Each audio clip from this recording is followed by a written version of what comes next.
যে আমাদের এখানে সরকারি স্কুলের তুলনায় ছাত্রছাত্রী কিন্তু অনেক বেড়ে গিয়েছে, যার ফলে অনেক সরকারি স্কুলে ডাবল শিফট চালু করা হয়েছে। বেশিরভাগ সরকারি সরকারি স্কুলে, এবং শিক্ষকের সংখ্যা কিন্তু সেই অর্থে দ্বিগুণ হয়ে যায়নি। এটাও হয়েছে, এবং শিক্ষকদের উপর অধিক চাপ। বিকালের শিফটে যারা পড়ে তারা আবার খেলাধুলা করার যথেষ্ট সময় পায় না, ফলে দুই ধরনের জনগোষ্ঠী তৈরি হচ্ছে। সকালে স্কুলে যারা পড়ছে তারা বিকালে খেলতে পারে হয়তো কিছুটা সময় বা কিছুটা সময় পায়, কিন্তু বিকালে স্কুলে যায় তার পক্ষে তো সকালে আসলে খেলাধুলা করা খুবই কঠিন, রোদ থাকে মাথার উপরে আমাদের মতো দেশে। আবার স্কুলের মাঠ যদি একটাই হয় তাহলে দেখা যায় বিকালে ওই স্কুলের মাঠে সকালে শিফটের ছেলেমেয়েরা খেলছে আর বিকালে শিফটের ওরা জানলা দিয়ে দেখছে। এই পরিস্থিতিটা কি দূর হতে পারে আগামী 5 বছরে? আগামী 5 বছরে এই ধরনের অনেক পরিস্থিতি দূর করার জন্য আমরা কাজ করছি।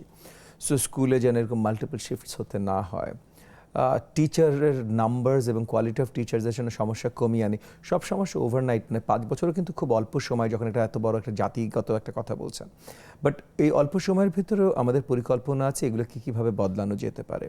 টিচারের উপরে তার দায়িত্বর ওজন কীভাবে কমানো যায়,